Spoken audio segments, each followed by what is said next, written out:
If you're struggling with getting punched in the face with 100 orc boys, or a Daemonette's surge coming at you, or any style of pressure play, whether it be World Eaters, Blood Angels, this is the video for you because I'm going to show you all of the secrets of how to handle these massive pressure plays. I've done videos on how to play as a pressure army, but here we go. It's time to counter the pressure army. If you're a pressure player, you need to pay attention so you know how your opponent's going to counter you. And if you're not a pressure player, well, you need to know what to do in response. So tune in. Guys, I'm Dot Crump. I'm a top 100 player, and I'm a professional Warhammer 40,000 coach, and I'm here bringing all the good stuff for you guys because I want to help you maximize your experience on the tabletop with Warhammer 40,000. Whether you yourself are a competitive player or you just want to play better with the models that you have, this is the place for you. So we're going to get right on into it. So I was with a couple clients over the past weekend, and we were doing kind of a little boot camp style thing. And we ran into a super interesting scenario that I thought was going to be marvelous for all of you out there. I hear many people complain that they're not quite sure how to handle these massive rushes when their opponent just slams right into you. They feel like they have no real response. So while we were doing this group coaching session, we were testing different matchups. We were working on deployment. We were doing go first, go seconds, re-racks, all of these really cool things. And I heard two of the guys say something that just didn't make sense to me. I heard them speak behind me that there was a particular matchup, and it was Custodes versus the Legions of Excess. And they said it is a guaranteed loss to the Custodes, and that just did not make sense to me. So what we did is we re-racked it, and I helped the people like play it a little bit differently, and it turned out to be an overwhelming victory for the Custodes. Now, I'm going to show you exactly what we did, but I want to diagnose the problem for you first so you understand how to do this yourself.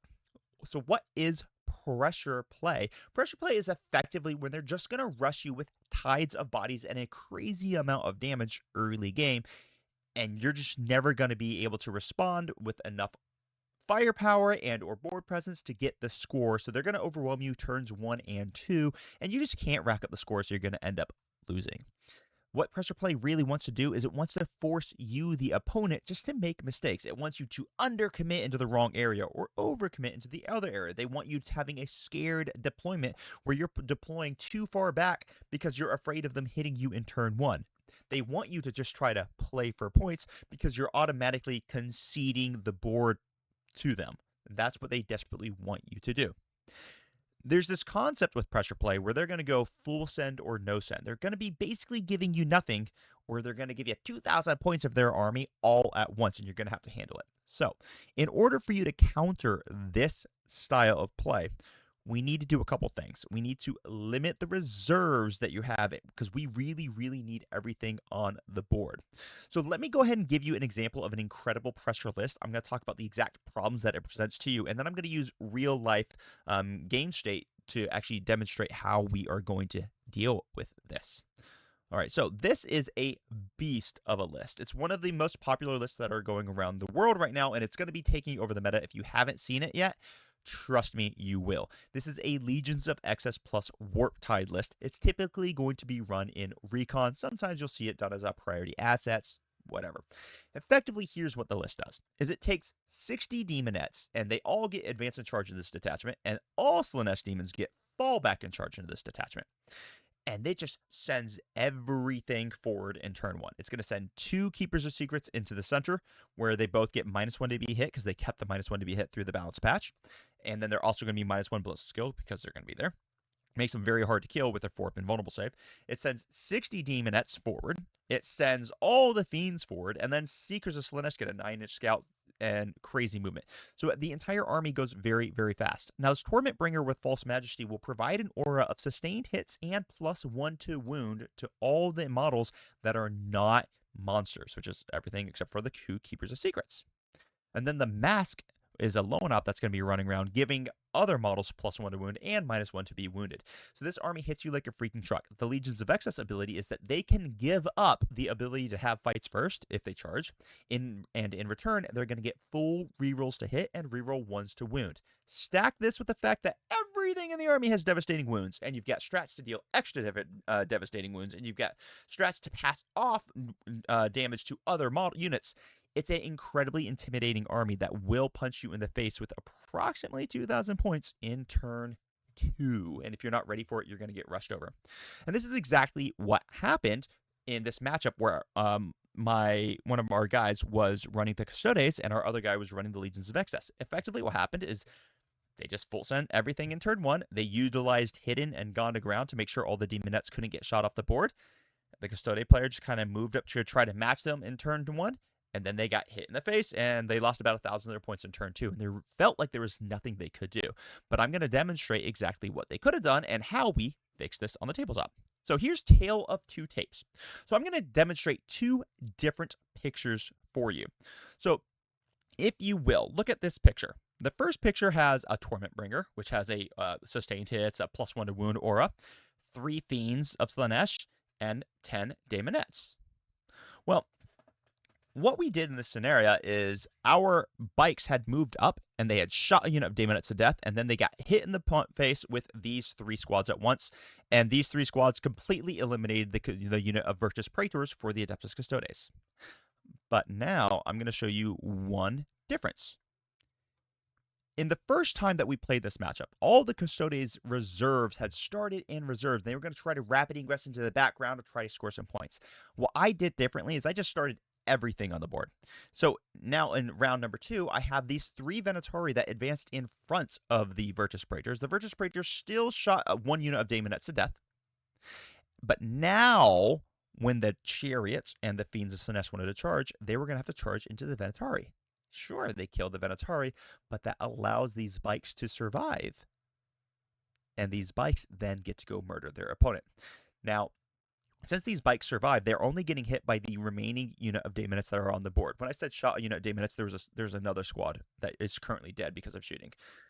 So in the second picture here, though, what you can see is oh, I'm sorry. I need to limit my face here. What you can see is that this unit of Daemonettes is actually going to be able to charge into the Virtus Praetors, but they by themselves will not kill all the bikes, which means the Custode player will survive with probably 2 bikes and a bike captain, kill all of the Daemonettes, and then in their turn, kill the 3 Fiends and kill the Torment Bringer.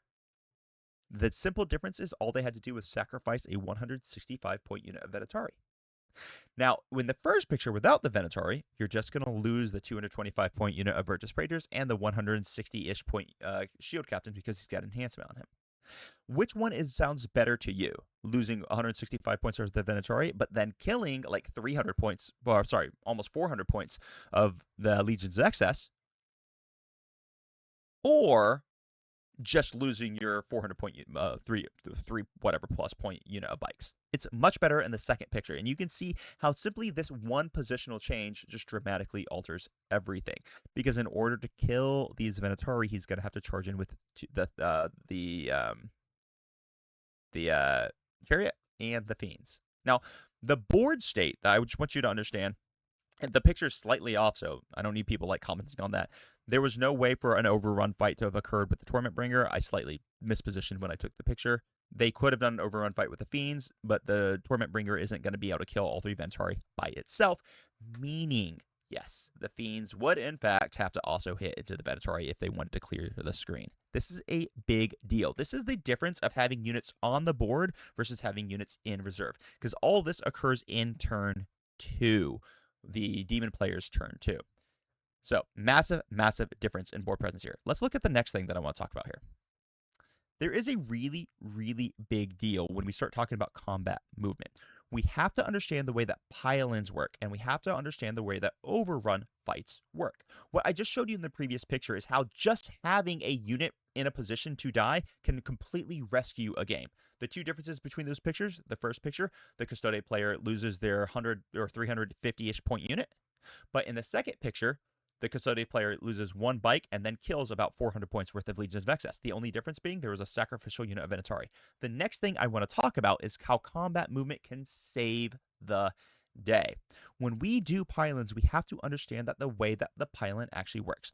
You have to end your pile-in closer to the closest pile-in target. And the way that we determine pile-in targets is at the beginning of engagement. So this is after charge plays, at this beginning of the fight step, every unit that you are currently engaged with is a pile-in target. And then every model must end their pile-in closer to the closest eligible pile-in target. You don't have to base them. You can if you want. You just got to end closer on your movement. This does change the way that you have to move. And it's really important to understand that you can never, ever, ever pull units out of engagements with your unit. You can pull an individual model out, but you can't pull a unit out of engagement. If you start engaged, you have to end engaged. Now, the overrun fight, I'm about to show you guys a big picture, which is going to make all of this make a lot of sense to you. Overrun fights happen if you were unengaged or became unengaged at the start of the fight step, but become engaged during the fight phase. You must be eligible to fight to overrun, but if you can, it can completely change the game. So let me show you this next picture. And this is the other thing that we changed in this matchup to make it a overwhelming victory for the Custodes. So I got 2 more pictures here. Let me separate them to make it a little bit easier for you guys to tell the difference. So in the first picture, we have a unit of Witch Seekers up at the top here, and it is surrounded by like 10, or I think it's actually 14 Daemonettes, because the Witch Seekers at Overwatch 1 squad killed like 6 Daemonettes. Then you had like 10 other Daemonettes that were killing these Witch Seekers. You also had 3 Fiends here that had charged into these Terminators. The entire purpose of this was to stop the Terminators from being able to heroic intervene into the Daemonettes. And because they go into the Terminators, this is going to gum up the Terminators for a turn, meaning the Daemonettes not only wipe the Witch Seekers, but also survive an entire extra battle round. And the Fiends of Slaanesh, with full rerolls to hit, devastating wounds, rerolling wound rolls of 1, are liable to kill 3 to 4 Alaris Terminators, which is kind of wild when you think about it. Now, here is the big difference. Because what we did is, instead of deep striking or rapid ingressing our Venatori that we did have in reserves, I kept 1 squad in reserves. Instead of rapid ingressing them and putting them in our opponent's deployment zone to try to score points, I rapid ingress them into my, as the Custodian player's, deployment zone. And I utilized them to get a heroic intervention into this squad of Fiends of Slaanesh, giving me the Fights First ability. Now, when the Legions of Excess player gives up their Fights First to get their full rerolls to hit, that basically means that my Venatori now get to fight first. After the end of the fight phase here, or at the beginning of the fight phase, the only unit with Fights First on the board were these Venatori. So these Venatori now kill these Fiends of Slaanesh. That opens up our Terminators for an overrun fight. They then do another pile-in and get to engage all of these Daemonettes and murder the crap out of all these Daemonettes in our turn as the Custodes player. This is an incredible thing to think about. You can utilize your heroic interventions to enable overrun fights so that then you can annihilate your opponent. That's brilliant, and it messes your opponent up so much. So now these Alaris Terminators kill all the Daemonettes in the Legions of Excess player's turn, freeing this squad up to then go do dramatic damage to the rest of the opponent's army. You can uppy downy them to drop and shoot things. You can move them out to shoot and charge something else. It gives you so much board presence. The main difference between these 2 pictures was this 1 squad of Venatori. So many people want to give up early, and they want to think that, oh, maybe I should be rapid ingressing my Venatori behind enemy lines, or rapid ingressing my whatever. It doesn't matter what army you're playing, behind enemy lines, so I can score points. Against a pressure army like this, you have to survive to enable yourself to score the points later on. So the main change is that we brought them into our deployment zone to make sure that we could push back the initial tide so that we can play the rest of the game, as opposed to getting tabled or effectively tabled in battle round 2. You see the difference between these pictures. I want to go back and show the difference in positioning for the Venatori one more time, because the other example is right here.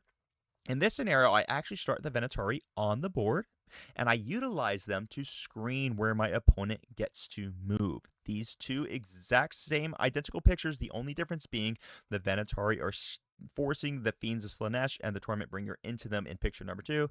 They weren't doing it in picture number 1. This saves a 350-point unit of bikes and means the bikes then get to kill however much they kill in the next turn, which is roughly 400 points. So, master this concept.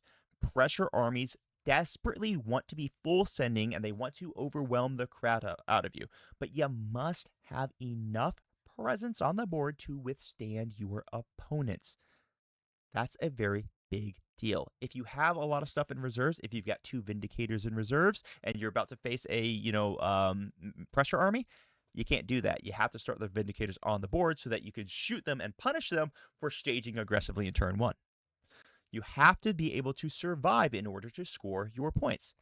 Just playing to score is very incredible tool. It's a very incredible tool for certain dispositions, but it doesn't work when you're playing against a pressure army. You have to survive that pressure rush in order to create enough of a victory point differential to matter. If you don't survive, then you can't score later. So you got to survive first, and then you worry about scoring. And I got one last piece of advice for you today. I want you to pre-spend your command points. If you know your opponent's about to punch you really, really hard, whether it be with orcs, world eaters, blood angels, legion of excess, what have you, I need you to have the CP for a command point interrupt or a counter offensive. You need to be able to have the CP to pump out that armor of contempt. You need the command points in order to do the fight on death. So you cannot afford to waste a CP on, I don't know, re-rolling an advanced roll because you're trying to get tempting target. Scoring points in battle rounds 1 is not relevant if it's going to decrease the likelihood of you surviving the turn 2 onslaught. In this game, you can always score your points later in 11th edition. Remember, 11th edition is not 10th edition. In 11th edition, my friends, you can literally score zero points until battle round 4 and then still end the game with 70 victory points. That's a profound statement, and it's a very big deal. Survive and then score. Guys, if you like this content, please hit the like, subscribe, share it with your friends, because a lot of people need to understand the concept of game theory and how to survive against these big pressure armies. So with that, I'm going to take off, and I hope you all have an amazing day. Crump on. Bye-bye.